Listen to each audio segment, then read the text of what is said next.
And welcome back to another edition of NASCAR DFS Preview. I'm AustYn. And I am Yacs. And we are going to Hampton, Georgia for the Atlanta Motor Speedway race called the Folds of Honor QuickTrip 500.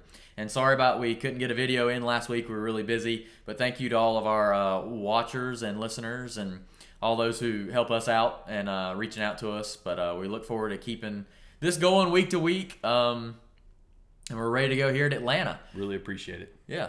Yeah, so a little bit about Atlanta Motor Speedway. So anyway, let me start with this. So the 2021 NASCAR Cup Series season has been very diverse in terms of tracks and definitely strategies for sure too, because it allows you to think a little bit outside the box. So, winners as well. That's true, yeah. Yep. So the playoffs are filling up really quick. No repeat winners this year, right? Nope.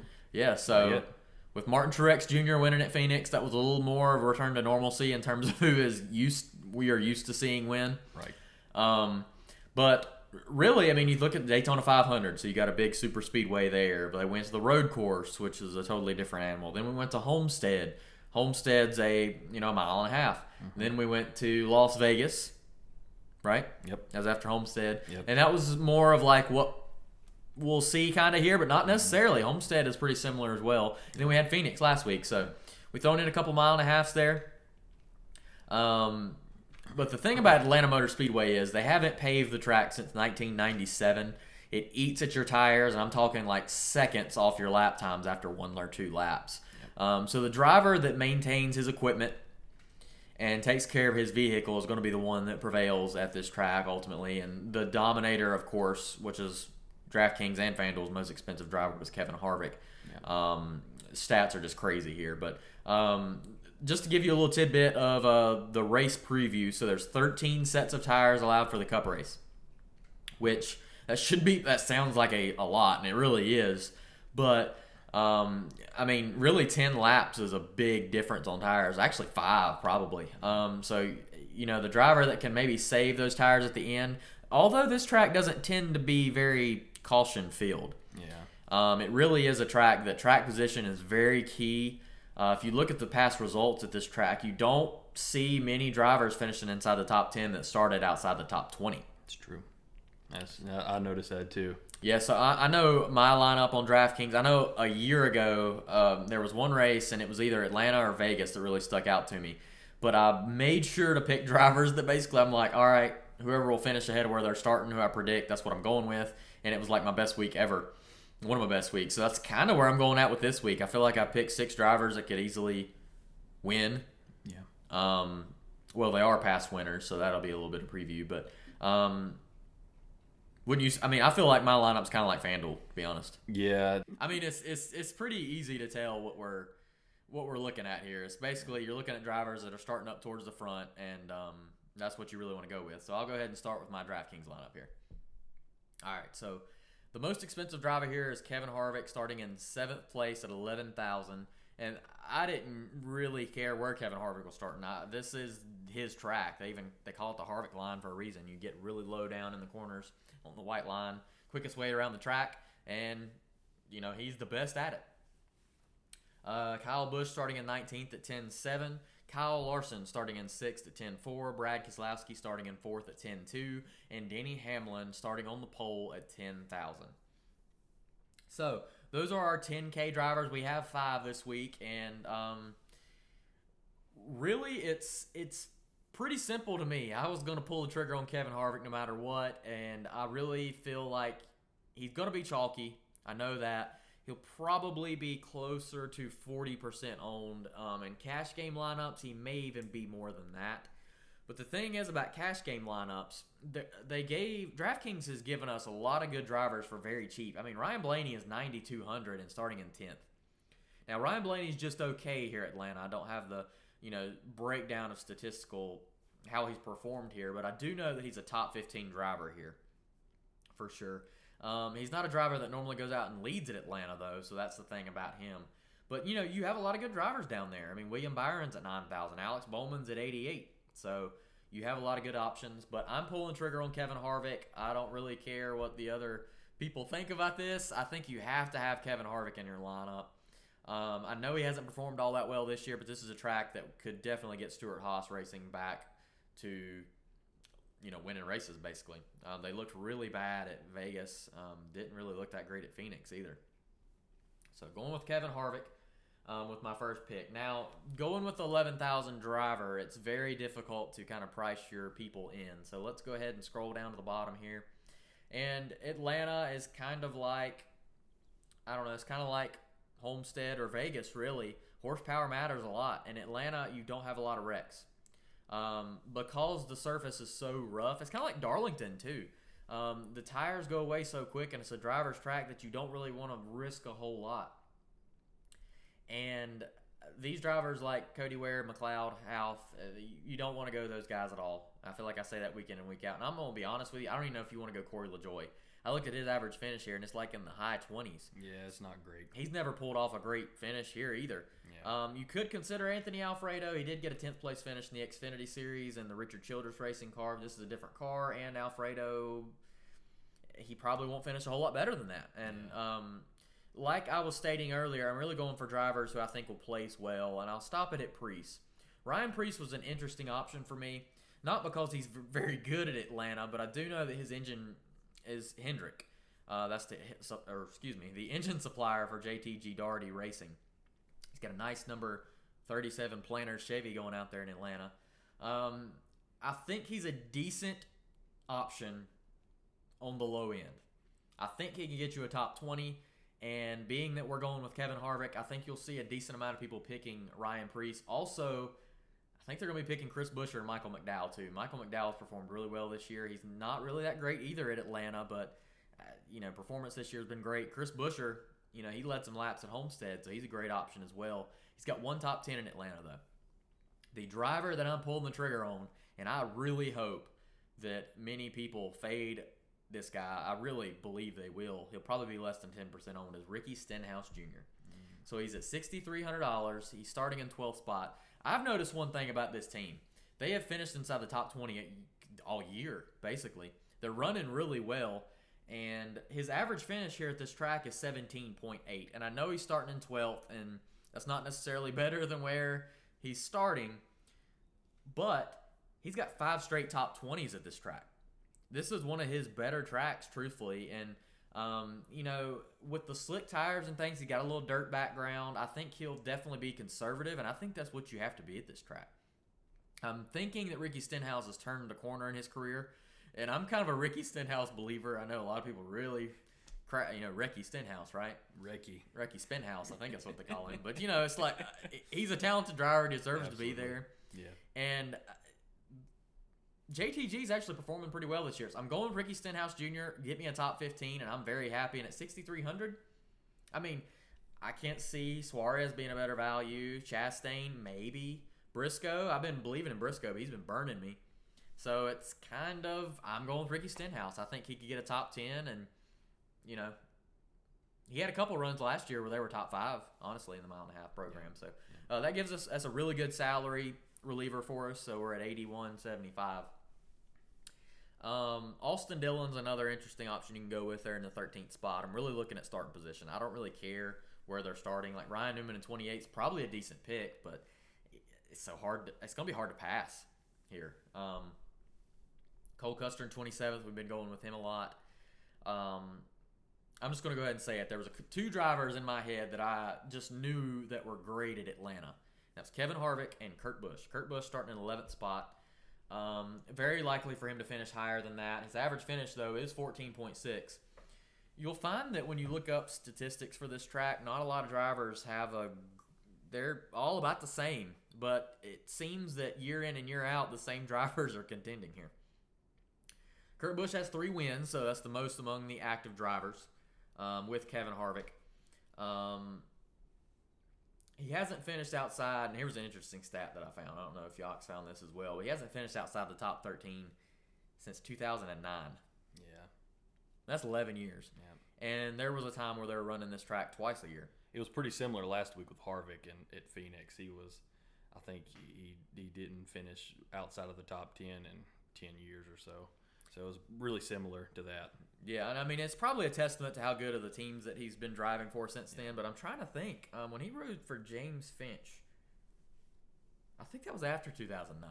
It was. It was like 2012, if I'm not mistaken. So even in that car, he got a top 13. Yeah. So I feel like Kurt Busch is probably a lot to get a top 10, barring something terrible happen, and he could be due. It's a long time. But I really like Kurt Busch in 11th spot at $8,300. You can't really beat that. I mean, people are going to be picking Austin Cindric a lot this week, and Austin Cindric is not a Cup driver. Not yet. He's close, but you see how Chase Briscoe's performing in the Cup Series. Cindric's, I don't know that he's not ready for the Cup Series any more than Chase Briscoe, put it that way. So I do think he's very talented, but he's in a Penske car too, but the track position is going to be terrible. Don't like him there. He's not even that great in the Xfinity Series, so people are going to pick him just because of the points differential, but 8,600, that's very expensive. He's different in FanDuel, and we'll go into that a little later. But one pick that I really was thinking about going with was Tyler Reddick. I was really hoping DraftKings priced him lower than 8,400. I think that's just a little too much for Reddick. He really should be down there with Dillon and Newman, but he's not. So we're fading Tyler Reddick, but we do have $8,100 to spend. Now, here's where it gets tricky. So I want one more driver up at the top tier. Brad Keselowski's great here. I don't have the statistics off the top of my head, but he normally leads laps here. Denny Hamlin actually is not that great, but he's starting on the pole, so track position is going to be very big for him. Chase Elliott is actually the best driver in terms of average finish, but he's only got one top 5. So he's got 4 top 10s, and he only has led in one of those 5 starts. So I'm probably not going to go Chase Elliott either. I am going to go Martin Trex Jr. though. He's starting in second. He's running the Xfinity race actually. I don't know if you checked that out. So he's going to get a little seat time before the Cup race. Truex is on a heater right now, and I've got Martin Truex Jr. at 9,600. That is way too cheap for a driver this good at this track. He's got 6 straight top 8s, and his average finish is 7.1 in his last 8. He's just like Kurt Busch. It's just that Harvick's so good here that Truex, I believe, will get out front for a little while, and Harvick will probably end up catching him. And hopefully, we got the 2 drivers that are going to dominate the race tomorrow or on Sunday. So that's what I'm going with there. You know, Kyle Larson's actually pretty good here too. He's got a very solid average finish in his last race here at Atlanta. He led 140-some laps. So that's going to be something to check out. He may have caught on to the track too. Kyle Busch starting in 19th. Great starting position, but Kyle hasn't looked right this year at all. So I'm kind of fading away. He hadn't looked right in 2 years, really. Yeah, he didn't look right last year. No, so I'm not going Kyle Busch there. And Ryan Blaney's a decent option. Joey Logano's decent too, but you really got to have Joey lead and win the race. And Joey's actually just okay here. Alex Bowman's not great here. Byron's not great here. So, you know, it's kind of an easy choice for me. Matt Benedetto was interesting because he ran okay last year actually, but finished bad. I was looking at Tandem Draft. His average running position was in the top 15. So that's interesting. The driver that I'm going to go with, and I'm going to cut to the chase, is Christopher Bell starting in 8th at 7,800. Don't think he'll be picked that much at all. And he's in a 20 car that's capable of winning the race. You saw him at the Daytona road course flat out dominate. The thing about Christopher Bell is in the Xfinity Series, his average finish is 2nd here. And he's led 154 laps out of the 326 that he attempted. So he flat out dominated. He was like Harvick here. And I could see him finishing in the top 5 pretty easily. I feel like this is the strategy I'm rolling out with anyway, because I feel like you pick those drivers that are starting really high, they're probably not going to finish much higher than where they're starting, and you're going to get burnt. So I'm hoping that I pick a lot of drivers that finish in the top 10. Ideally, all the front 6 positions. So that would be pretty cool. So we were left with $7,000, and here's where I was torn. I was really down to 4 drivers. Chris Buescher at 6, Ross Chastain at 6'6", Chase Briscoe at 6'8", and Eric Jones at 7. I went with Eric Jones. His average finish is 15th here. He's just kind of solid.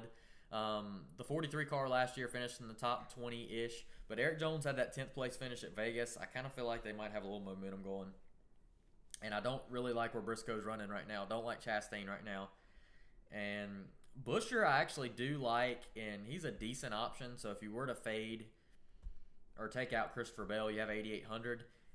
I did put Cindric in there, but Tyler Reddick would be my option. So it's either Tyler Reddick and Buescher or Christopher Bell and Eric Jones. And I just like the way that sounds a little better, especially because all 6 drivers have won a race. So let's just go ahead and clean it up here. So Kevin Harvick, the dominating force here at this track. 3 wins, average finish of 15.8. That was because of his early years. Has the most laps led among active drivers, and he's led in the last 7 races. Also, he's led more than 45 in each of those 7. So that's flat out dominating. More on that later on, though. Yep. So Martin Truex at 9,600. Really like his odds of winning the race. Kurt Busch at 8,300. We have 3 veteran drivers that can save their equipment. I just really like the fact that I've got 3 of the most. Well, I don't know if they're the 3 oldest, but they, other than Ryan Newman, they probably are. Yeah, it looks right. Christopher Bell, 78. Eric Jones at 7,000. He is our driver to pick that's starting towards the back, I guess you could say, in 22nd. And rounding out our lineup is Ricky Stenhouse Jr. at 63. So there you have it. There were 2 things I just totally forgot to mention that I wanted to say earlier on about Atlanta. There's going to be 2 races at Atlanta this year. Mm-hmm. The first time in 11 years. So that's going to totally botch that one now. Yeah, that's going to be something different. We're going to be back there in July. Yep. Hot Atlanta in July. That'd be awesome. That's going to eat up some tires, that's for sure. Yeah. Also, the last 4 races have been won by Fords. So Ford has dominated in as of late at Atlanta. So that's one thing to look out for. But we're going to jump right into the FanDuel lineups. And you look at this top tier. The top tier is 12,000 up, and it seems like that's pretty recurring each week. I don't think we're going to see any different than Harvick and Truex in the top 2, because it seems like in the last 4 or 5 weeks they have been the top 2 drivers in FanDuel lineups every week. Like AustYn did, we're not going to waste any time. Kevin Harvick is so dominant at Atlanta. In his last 4, he has an average finish of 3.8. It's not the best, actually. Brad Keselowski has the best average finish in the last 4. However, Kevin Harvick has won 2, but here is an interesting stat about Kevin Harvick. They have ran 1,300 laps in the last 4 races. He has led 669 of them. Over half. You don't see that in the top. Over half of the laps at Atlanta he has led. You can't ignore that. You might see that in F1 with Lewis Hamilton or something, but you don't see it in NASCAR. You can't ignore that. And 14,000's it's a stiff price to pay, but you can't ignore the fact that he's so dominant here. And barring something happening to his car, and it can happen, you can't really stray away from Kevin Harvick here. He's just too dominant and too hard to pass up. So there's a lot of guys in the top tier that you can look at, but I wouldn't pick anything other than Kevin Harvick, to be honest. So we're going to move down a little bit, and we see some good talent down here. And like AustYn said, he was wanting to reiterate the point that starting position matters tremendously, and it does. But when I was making my lineup, I felt like with FanDuel you had to go a little riskier, and you're going to see that later on as I'm scrolling down. Kurt Busch has 3 wins. Kevin Harvick also has 3 wins. They're tied for the most wins at Atlanta among current drivers. And 9,000, I really wanted to put him in my lineup, but I'm going to pass on him. But we'll see that later on come into play and why I made that decision. So we're going to go down to the bottom of the pack here. And here are your 2,000 drivers. Here's that slate. And like AustYn said, you just don't really consider them. Among those, Justin Haley's probably the only one I would consider. But at 26 starting spot, he's decent in the Xfinity series. Yeah, I just don't think he's gonna get any higher. If anything, he's gonna get lower. Same with these guys. As I'm scrolling up, you'll see Timmy Hill, Anthony Alfredo, like Austin said, top 10. Could be an interesting thing, but I think it's very possible he could finish lower. Michael McDowell is interesting in the 18th starting spot. It could be a chance for him to prove that maybe front row belongs among at least the mid-tier, you know. We're gonna move up though. We got a lot of solid price drivers, but I don't think their starting spot warrants them to have a really good pick opportunity to really consider them. Ryan Newman was interesting. He doesn't have really the best track record at Atlanta, but in 28 starting spot he could grab 10 spots. So one thing to consider. And Austin wasn't really hot on Austin Cindric. We're going to go a different strategy. 6,200 as opposed to in DraftKings he was 86. So that's high. 6,200 is at a price where you can grab him. He has a Penske car. Like I was saying, he's starting in 39th. We're going to have to see what happens during the race. I think he could bump his way into the top 25, and I think it would be worth it to pick him at 6,200 because FanDuel, 6,200 is not a lot at all. And considering the fact he has a Penske ride, and he's ran decent in the Xfinity Series, not awesome, but decent. 2 top 10s among 3 races, if I'm not mistaken. So I think we're going to go with Austin Cindric here, priced at 6,200, because you can take that risk in FanDuel. You can't really take that risk in DraftKings. We're going to move up a little bit. Ricky Stenhouse was an interesting pick by Austin. What was he in DraftKings? Do you remember? He was like 6,300. He's 6,500 in FanDuel. Yeah. So pretty close. Cole Custer was one of those guys I feel like I consider him every week, but he just keeps letting us down. Starting in 27th, I really considered him, but I'm going to pass on him. We're going to move up a little bit. I really wanted to pick AustYn Dillon because Austin Dillon is really solid at these 1.5 mile tracks. He hovers around the top 10, and if AustYn Dillon can get I say top 7, just ballpark, it would be worth it at this track because track position means everything. But like I was saying earlier, and I've said a few times, I think you can take more risk this week in FanDuel, and it's not really been that way in the last few weeks. We're going to go with Tyler Reddick, starting in the 29th starting spot. He's ran 1 race in the Cup Series at Atlanta. He finished 16th, and he has 1 top 5 in the Xfinity Series among 2 races. So he runs decent here. If he can get 16th again, I think he started around 24th. Yeah, I believe it was it. Last year at Atlanta, and he finished 16th. So if he can finish around 16th, I think it's worth it to go 7,500 to spend on Tyler Reddick. And he runs well at Homestead, obviously, and I don't think he finished that bad at Las Vegas. So he's a good pick. 29th, I think you're open to take more risk, and hopefully it can work in your favor on Sunday due to the starting spots. We're going to move up. Let's see. I'm going to scroll up to, we have 11,150 on average to spend among the next 2 drivers. So that gives us a little space to work with. So we're going to move up a little bit. And I think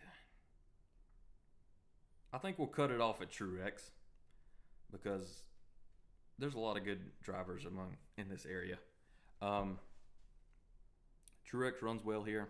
Brad Keselowski runs well here. Brad Keselowski has the best finishes of the last 4. He's the best driver in the last 4. Chase Elliott runs well here. Denny Hamlin, it's not his best track, but he doesn't run bad here. Joe Logano's, it's not his best track. Kyle Busch, he runs well here, but like AustYn said earlier, he's not really been right in the last 2 years, so it's kind of a risky pick at 19, I think, considering he's 12,700. And Ryan Blaney at 10-5, starting in 10th. I think he could be a decent driver on Sunday as well. But we're going to go with Kyle Larson at 12-5. Starting in the 6th spot, track position matters. He was the winner at Las Vegas. He ran well at Homestead. He has a 7.7 average finish in the last 3.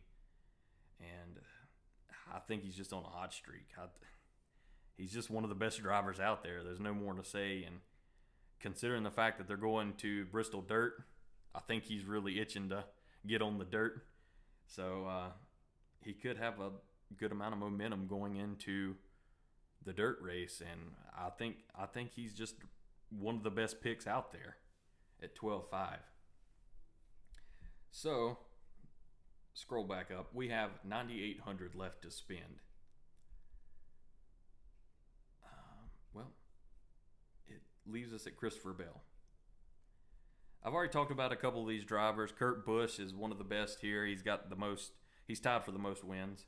Alex Bowman, not his best track, but he's not terrible there at Atlanta.